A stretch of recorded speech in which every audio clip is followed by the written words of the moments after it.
Evening, everybody. Thank you for logging on. Hopefully, you'll find this quite informative, and yeah, hope it will be beneficial to you. So, I guess just a really brief introduction about me. So, yeah, I'm Robert Mandelstam. I'm a benefits advisor with about 15 years of experience. Currently working full time for an organisation called Maggie's. Some of you may have heard of it. It's a cancer charity. And then I do some consultancy work on the side, cardiomyopathy being one of those.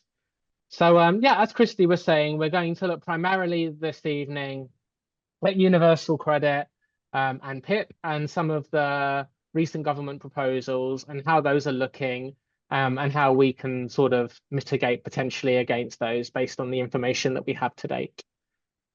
Okay, so just a really brief introduction to how we sort of categorize benefits.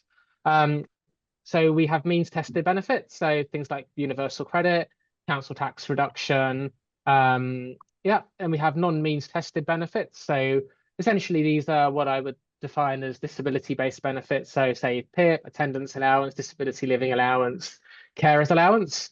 And then we have contributory-based benefits, which are based on national insurance contributions that have been paid over the course of one sort of lifetime in work. So things like the state pension is a contributory-based benefit, New Style employment and support allowance, New Style job seekers allowance.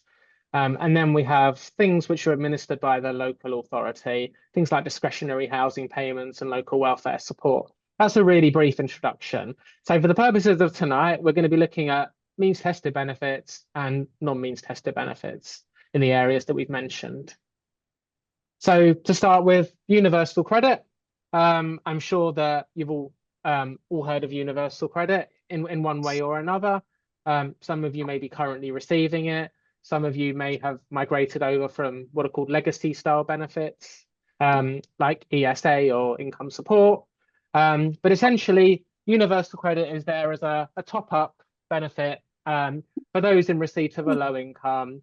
So whether one's working on a low income or unable to work for a number of reasons. Universal credit is made up of different components, and we're going to have a look at how it's calculated in a moment.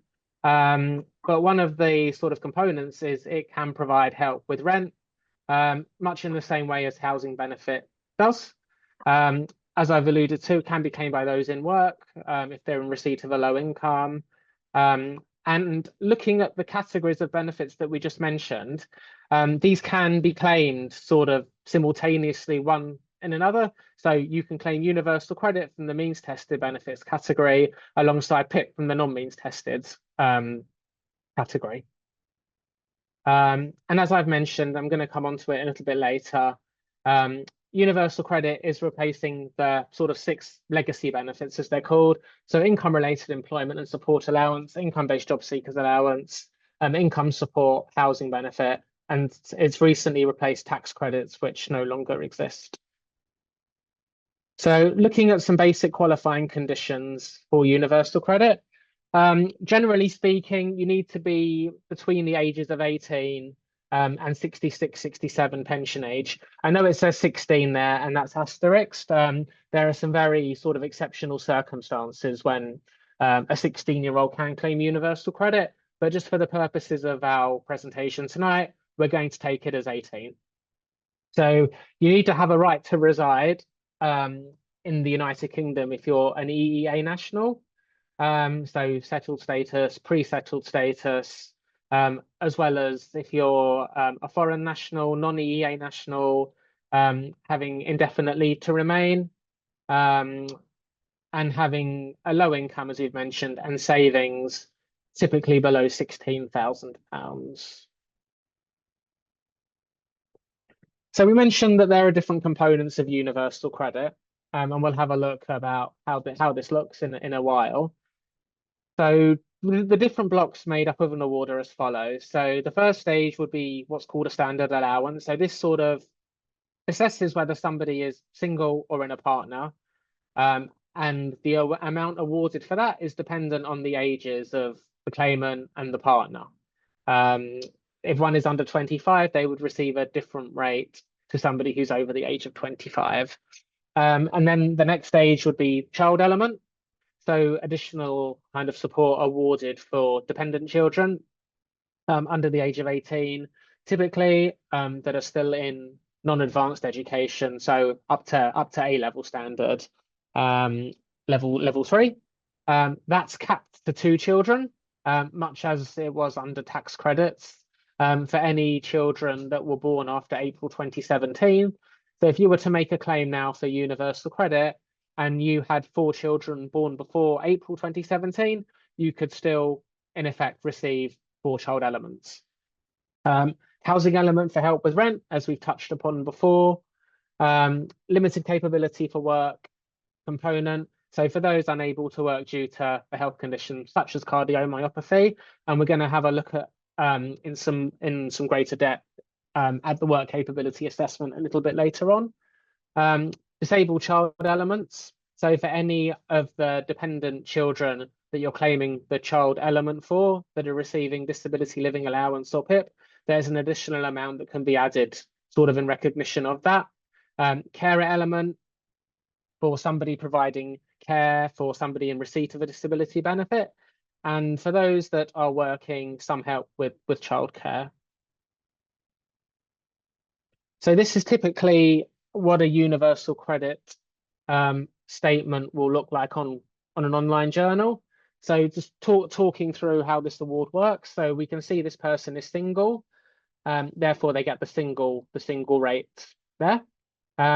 They are renting in the social sector, so they're a social tenant, and we can see that they have 1 spare bedroom, so they're affected by the spare room subsidy or the bedroom tax.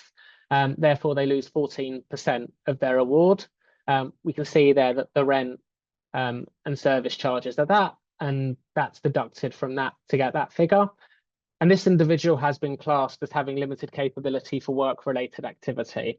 So the DWP have accepted that they have a health condition that means they're sort of the furthest away from work and wouldn't be able to sort of manage the demands of being in the workplace.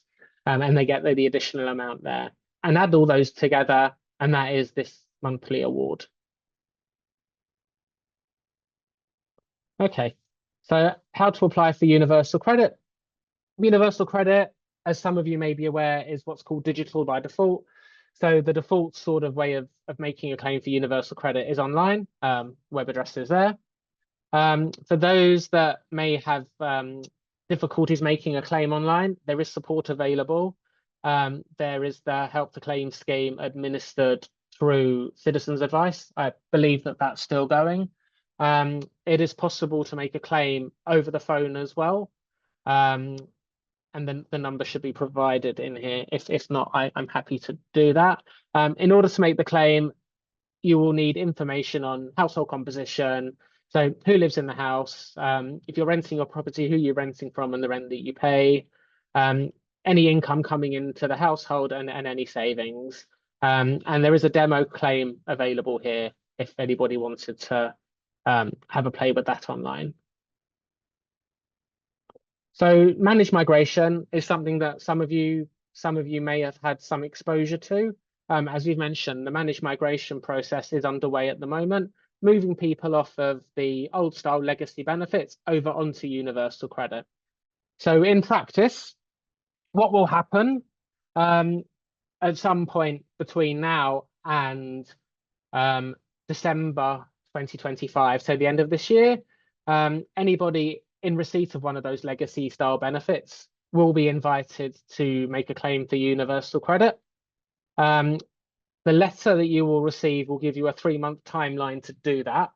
And if you do that within the allocated time frame, you won't be any worse off on universal credit than you would be on the old style benefits.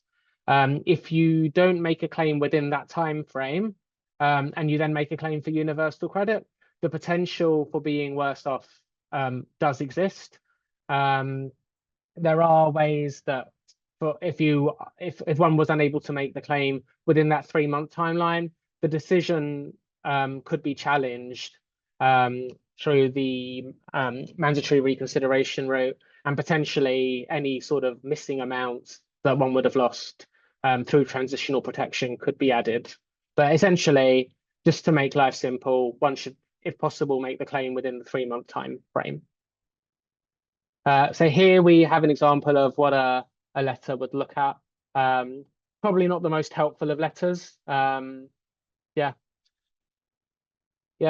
but it is what it is. I guess the challenges around using this sort of method is people may not open their post, people may not respond to their letters, and kind of miss out on making the claim, and then potentially lose their source of income by not responding to that letter. So the managed migration process is well underway. So as I mentioned before, as of April, so last month, at the beginning of April, the new financial year, tax credits ceased to exist anymore. And in the run up to that date, everybody that was receiving a tax credit, whether that be working tax credit or child tax credit or both, would have been invited to make their claim to universal credit or pension credit. But for the ease of our presentation tonight, we'll just stick with universal credit. So by December this year, end of this year, everybody that hasn't received a managed migration notice will receive one. It will largely be employment and support allowance income related claims and housing benefit claims. And it's fully anticipated that absolutely everybody should have moved over by March 2026. So my top tips for managing the managed migration process. So if for whatever reason you know that you're not going to be able to make the claim within 3 months, you are very welcome to get in touch with Universal Credit and ask for an extension. Typically, by default, they will give you 1 month. There's no limit to how many times you can request an extension. But as I say, in any event, better to get it done within that 3-month time frame. If you do not claim within that time frame, you will lose what's called transitional protection. So in some instances, you may be better off on old style benefits than you would be on universal credit. At the point of transfer, your universal credit will make up the difference between. So at that point, you won't be any worse off if you make that claim within the 3-month window. If you made a claim for, say, a disability benefit before migration, so say something like personal independence payment or disability living allowance, which would have added another component to perhaps your tax credits or your employment and support allowance, but that wasn't then awarded until your universal credit went into payment. Any money that you would have potentially gained on legacy benefits can then be topped up as transitional protection in your universal credit. Hopefully that makes sense. Happy to clarify. Yeah, okay, that's fine. Okay, so here's an example of how managed migration would work. So Maria is a single parent working 16 hours a week and is currently receiving working tax credits of £62 a week. The figures are made up, so don't take anything by that. So £62 a week, and has received universal credit migration notice. Since moving over to universal credit, her PIP claim has been decided and backdated from the date that she made the claim, and at that point she was still getting working tax credits. So because she was working 16 hours a week, she's now entitled to an additional amount of working tax credits called the disability element, which would increase her award to £137 a week. So the difference of £75 a week can be backdated in tax credits and then added to her universal credit claim going forward. Hopefully that makes that a bit clearer. Okay, so some further important points to note about universal credit migration. So as I mentioned before, normally speaking, if you have more than £16,000 in savings for universal credit, that would cancel out any entitlement. Under the managed migration route, specifically for tax credit purposes, Savings didn't affect tax credit entitlement. So for the first year of your universal credit claim after migrating from tax credits, the first £16,000 will be taken into account as savings, but anything over that will be ignored, if that makes sense. What that would mean is if you had savings of £16,000 or more, £178 would be deducted for what's called tariff income in acknowledgement of the savings. If you were receiving a means tested benefit as a full-time student, generally under universal credit, there's going to be no entitlement. However, if you were receiving a means tested benefit under the old style benefits, maybe housing benefit or employment and support allowance, you would be entitled to claim on the basis that you're being migrated over. Yeah, this is another important point to note. Before employment and support allowance came in 2008, the main sort of out of work, disability, and unable to work route was incapacity benefit, potentially topped up by income support. Everybody should have been moved over to ESA by 2012. In some cases, that did not happen for whatever reason. And so there are still some people out there claiming income support on the basis of incapacity to work. And they are obviously now receiving their migration notices, despite being classed as unable to work for X number of years, because they haven't had a dedicated work capability assessment under employment and support allowance. At the point of universal credit, they would automatically be treated as being fit for work and would need to go through a work capability assessment to have a determination made about that. Yeah. So once the universal credit claim has been made and any transitional protection has been calculated, any subsequent change of circumstances that would mean your universal credit entitlement would increase, would erode your transitional protection.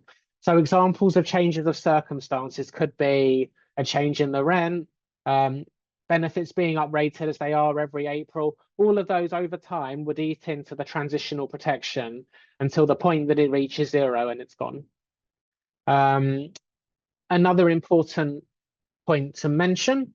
So at the point of migration, if somebody is working and they are receiving a transitional protection, if for 3 consecutive months, 3 consecutive assessment periods of universal credit, one's earnings are less than £892 for a single person, or £1,437 for a couple, the transitional protection will go. So you would need to remain at that level of earnings in order to maintain the transitional protection going forward. Okay, so just an interesting stat here. So Child Poverty Action Group, a well sort of renowned charity, which some of you may be aware of, reported that 27% of legacy benefit claimants subject to managed migration had not claimed universal credit and therefore had their legacy benefit claim terminated, losing an average of £300 a month. So significant, right? They also went on to say that claimants didn't have the information needed or wanted to understand how moving would affect them. And I think that was very clear from the example of the letter that I showed before. It's not very helpful at all. But unfortunately, it is what it is. So moving on to the work capability assessment. So it is what it says on the tin, assessing one's capability to undertake work. For anybody that has gone through the process, it's quite a daunting process, and it's not necessarily straightforward. But essentially, there are 3 possible outcomes from the work capability assessment. It can be classed as fit for work, so be ready to sort of go back into the workplace, expected to work full time, no restrictions, no sort of easements, bang into the workplace. The next one up is what's called limited capability for work. So in this instance, the DWP would acknowledge that there is a health condition that means working is difficult for you, and there would be no expectation for you to look for a job, although you would need to be taking active steps towards getting into employment. So examples of that could be going to kind of support groups, getting into work groups, putting a CV together, that sort of thing, and having regular sort of check-ins with your dedicated work coach. And then the top one is limited capability for work-related activity. So this one is for perhaps the most people with the most severe health conditions that would struggle to sort of engage in the workplace or engage in any sort of work-related activity. In effect, those that are the furthest away from the workplace. So in order to assess one's capability for work and where one would fall in one of those three groups, the starting point, and this is quite universal credit specific. I didn't really want to touch ESA just for time reasons tonight, but as part of the claims process for universal credit, you would need to obtain a medical fit note from a healthcare professional, GP, clinical nurse specialist, cardiologist, whoever the case may be, and input the details of that into your universal credit claim. That would then generate a medical questionnaire called an ESA or a UC50. And then the purpose of that is to assess a number of activities, sort of mental and cognitive and physical activities, and how these would impact you in the world of work. So that's an example of the UC50, maybe familiar to some of you. So under the sort of mental health cognitive route of the work capability assessment, these are the activities that it looks at. So learning how to do tasks, awareness of hazards and danger, starting and finishing tasks, coping with changes, going out, coping with in social situations, behaving appropriately, and eating and drinking. And the physical activities that it would look at are moving around, standing and sitting, reaching, picking up and moving things, manual dexterity, issues with communication, getting around safely, any issues with incontinence, staying conscious, and yeah, I'm not sure why eating and drinking is there, but it falls under both. But okay. So taking an example of one of the activities, let's look at learning tasks. So in order to be classed as having limited capability for work-related activity, so the kind of furthest away from work, this is the sort of descriptor that one would need to satisfy. So cannot learn how to complete a simple task, such as setting an alarm clock due to cognitive impairment or mental disorder. And you may be asking, how does that sort of relate to my ability to operate in a workplace? And it's a very fair question. The work capability assessment isn't, in my opinion, at least, fit for purpose. But for the moment, we kind of have to roll with it. So this is how I would approach it, how I would answer this. So we can read through that quickly. So X states that she has considerable issues with concentration and motivation. And this is something which the decision maker needs to take into account. In a workplace setting, this person would have difficulty learning new skills and balancing conflicting priorities in a busy workplace. And she would struggle to do that. Evidenced by inability to manage affairs, reliance on other people to kind of help her with her normal sort of activities on a daily basis. Yeah, and basically what we're saying here is that she runs the risk, this individual, of falling behind at work and losing her job, and therefore being back to square one, which would have a sort of impact on her health, if that makes sense. So kind of thinking more out of the box in answering these questions. Okay. So once we've completed the medical questionnaire, along with any supporting evidence, so anything from healthcare professional, social workers, psychologists, anything like that, even evidence from friends, family is very much relevant as well. Sometimes there are questions over the kind of reliability of that. I think that it does have relevance, particularly a family member who has a regular contact with an individual. I think that that shouldn't be discredited, but I put that in brackets. So once the medical questionnaire, the UC50, has been completed at some point down the line, you'll be invited to the work capability assessment, which was sort of just to gain a further understanding of the difficulties that one has, and just kind of elaborate on the information already kind of provided. So you would need to score 15 points to be classed as having a limited capability for work, or certain activities within the sort of framework would automatically qualify you for the limited capability for work related activity. An example that I gave a moment ago from learning tasks, that would be an example, as I said, of passing into the work capability, into the limited capability for work related activity group. Okay, so we've mentioned the outcomes. So fit for work, need to sort of kind of look for a job. Limited capability for work, we need to take active steps towards looking for work in the future, but not looking for work. And there would be no financial kind of support added for being in that group. In the limited capability for work related activity group, you'll kind of be left alone, and your universal credit would increase by £423 a month. Okay, so hopefully that's clear.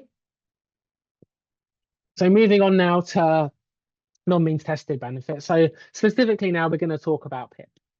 Again, I'm sure many of you have heard of PIP or are aware of PIP.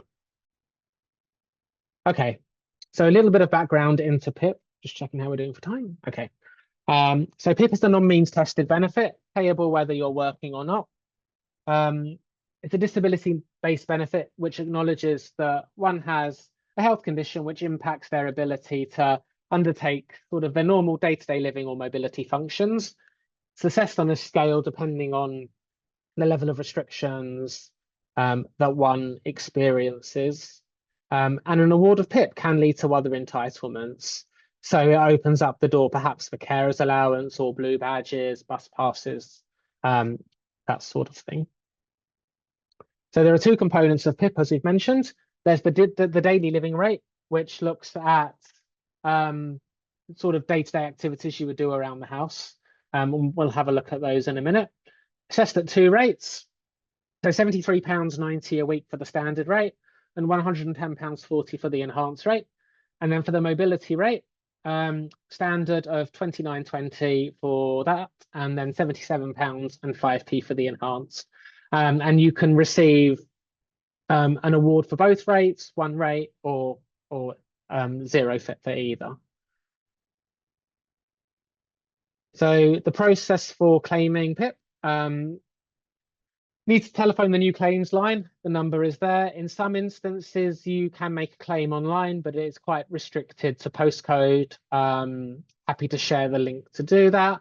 If you were looking to make a claim for PIP, I couldn't tell you which postcodes apply to the online thing, but in any event, phone number is there for all to use. Off the back of that phone call, which would last for about 10 to 15 minutes, just to gather the basic information needed to make the claim. So name, address, telephone number, national insurance number, bank details, normal sort of basic stuff. A PIP 2 medical questionnaire would then be issued to you. Form gives an opportunity to sort of elaborate and explain how your health condition affects your ability to function on a daily basis. Generally, you have 1 month to return the form. Very happy to accept extensions, the DWP, if there's going to be difficulties in getting that back in on time. And yeah, supply medical evidence where possible. I use the term medical evidence quite sort of broadly. Again, any friends, family, anybody that can comment on how you are on a daily basis would be helpful. Okay, so qualifying conditions. 16 to 66 or 67, depending on when your pension age is, need settled, pre-settled status, recourse to public funds if you're a non-EEA national. You need to have been resident or present in the United Kingdom, or Great Britain, I should say, for at least 104 out of the last 156 weeks. Certain absences are counted as still being present. So if there was a question around that, there's something that we could explore if that was an issue. There's the 3-month and 9-month rule. So what that means is the difficulties that you're experiencing need to have been in existence for 3 months before the date of the claim. So the date that you phone up to request the form, with a reasonable expectation that those difficulties would continue for at least a further 9 months. PIP cannot be paid as an inpatient in hospital. So if you were looking to make a claim as an inpatient and it was awarded to you, it wouldn't be paid for the period that you were in hospital. Similarly, if you were claiming PIP and went into hospital, after 28 days, the claim would stop, and then it could continue once you were discharged. So points mean prizes. PIP is assessed on a points basis. Again, I'm sure that many of you are aware of that. In order to receive the standard award for either the daily living rate or the mobility rate, you need to score a minimum of 8 points. And then for the enhanced, you need to score a minimum of 12 points. So the daily living activities that PIP looks at, preparing food, eating and drinking, medications, difficulties with toileting, getting dressed, getting washed, any difficulties with communication, reading, managing money, and mixing with other people. And then the mobility part looks at going out. So this looks at any difficulties that you would have in sort of planning a journey. So perhaps there's a cognitive difficulty that would mean you wouldn't be able to sort of follow a route, might get lost, or you're sort of anxious about going to new places and you need somebody with you, that sort of thing. And then the second one is the actual walking, so your physical mobility. So sorry to get all Laurie here. So what PIP is doing, PIP is looking at one's ability to carry out all of those activities, whether one is able to do it kind of without an aid or an appliance, and whether one is able to do it safely. So any risks to oneself that may sort of kind of happen by doing it, to an acceptable standard, repeatedly, and within a reasonable time frame. So a reasonable time frame would mean if it takes somebody twice as long to complete an activity as it would as somebody without the health condition, that would be a tick box in that exercise. Okay. So taking an example of one of the activities again, so getting washed. So just to sort of summarize, this client has a number of physical health conditions, struggles with sort of bending down due to pain in her legs. She sort of needs help kind of washing herself below her waist to sort of mitigate the risks of perhaps her losing her balance, falling over, slipping over, that sort of thing. And as a result of that, it would take longer to complete the activity. And therefore, she would actually potentially score 3 points for that activity, owing to the fact that she needs assistance from a family member.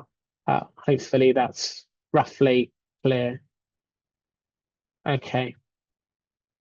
So after completing the PIP form, the medical questionnaire, it's likely that a healthcare professional working for the DWP would get in touch to sort of go over that and gain an understanding, a more in-depth understanding, kind of building on the form of the difficulties that you experience.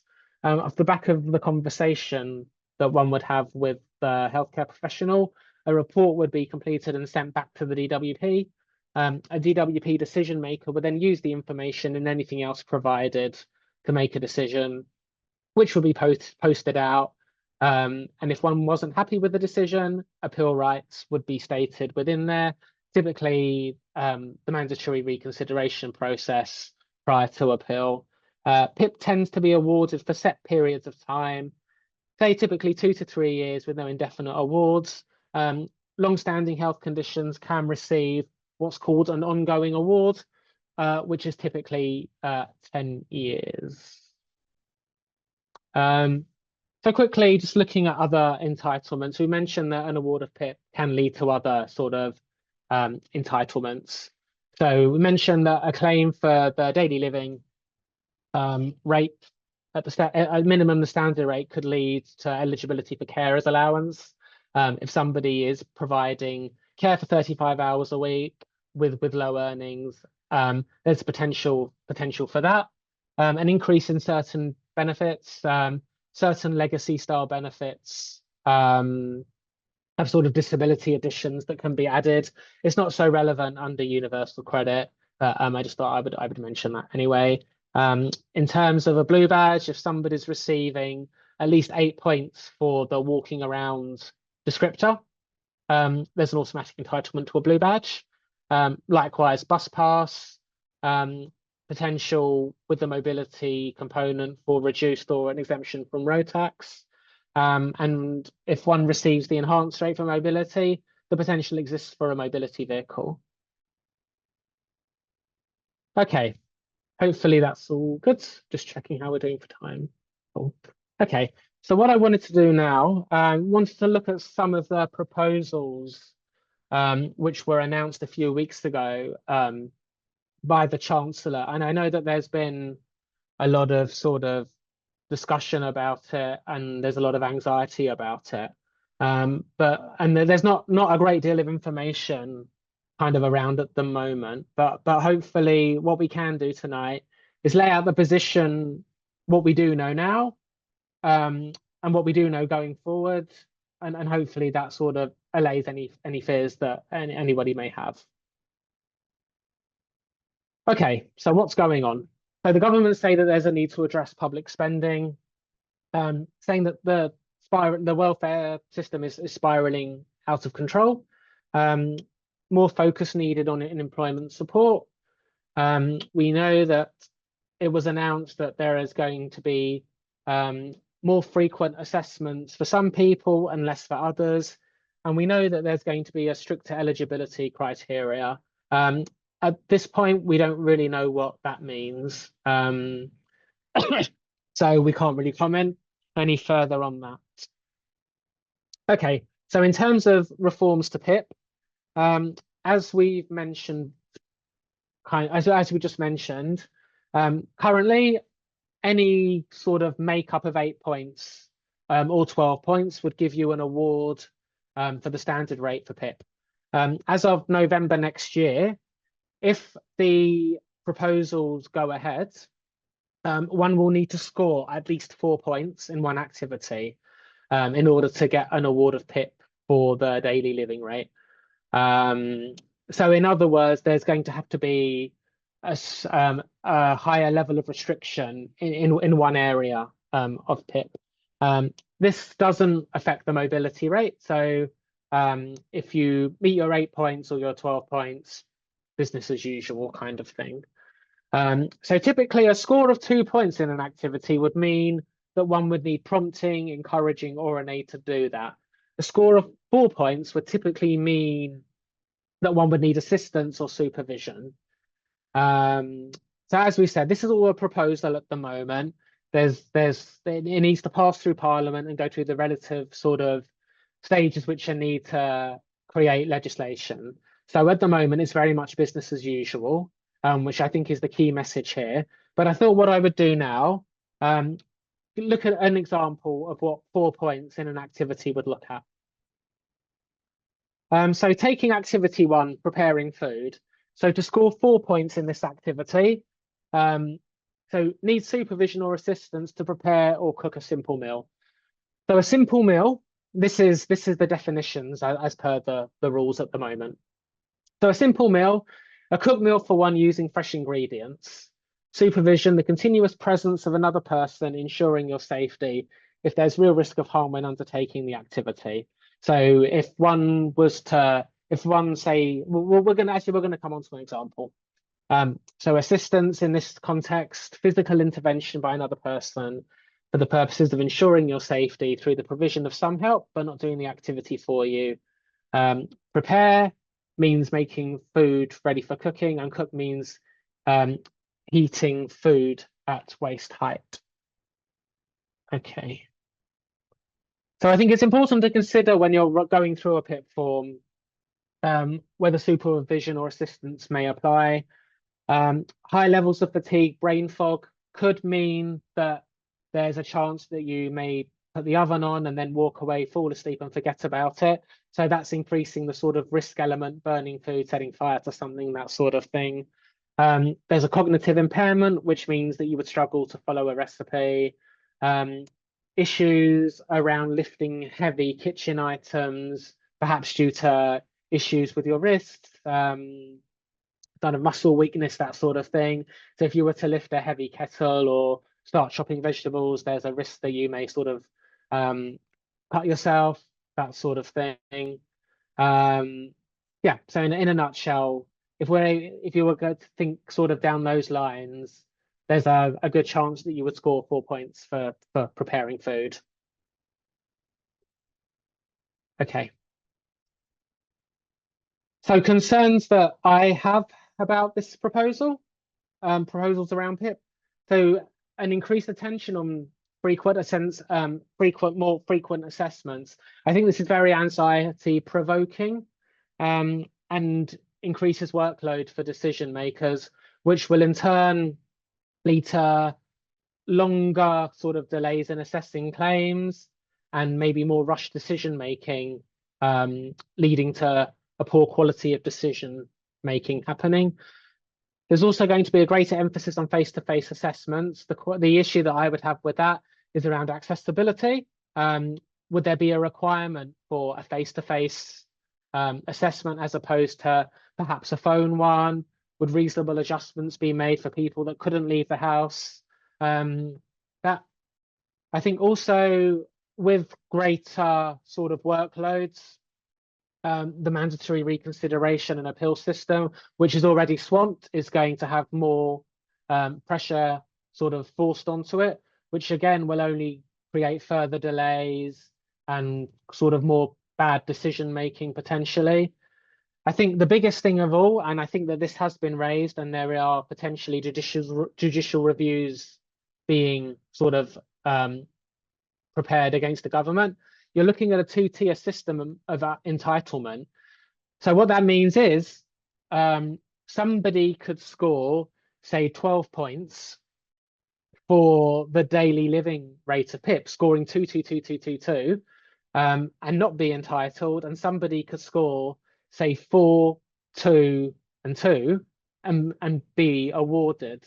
So I think that may well be unlawful. We'll have to wait and see how that goes. But that I think is going to be a big issue. And as we mentioned before, the DWP have started a review of the PIP assessment process. We don't really know what that means at the moment. So yeah, we'll just have to keep an eye out for that. So changes to universal credit. Removal of the work capability assessment from 2028. So at this point, the information that is received from PIP will automatically, supposedly, or that's the thinking at least, be fed into the universal credit system, and an additional amount will be added in acknowledgement that somebody is unable to work. The limited capability for work-related component, which is currently £423 a month, will be halved in April next year for any new claimants. Anybody currently in receipt of it will not be affected by that, but it will be frozen, so they won't receive an increase next year, as happens most April. I think perhaps assessing it this way may be fairer, looking at restrictions under PIP rather than the activities that the work capability assessment looks at may be a fairer way to do it. But that's open to scrutiny, and we won't know obviously until this comes into force. Sorry.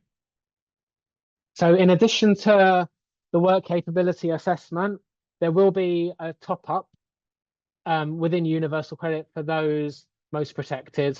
Again, don't know what that means at the moment. Will only come to light down the line.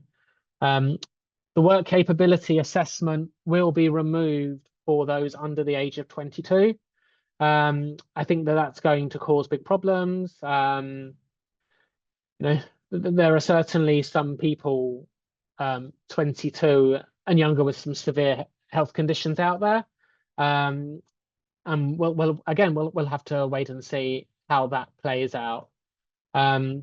There's currently a piece of legislation within universal credit, which means that if there is a severe health condition, you can automatically be treated as having a limited capability for work-related activity. So one of those is, for example, if one has a severe mental health condition, or one is undergoing cancer treatment, or one is terminally ill. There's no indication at the moment whether that regulation will be replicated or will still be there. So yeah, I think that that sort of just sums up what we were just saying.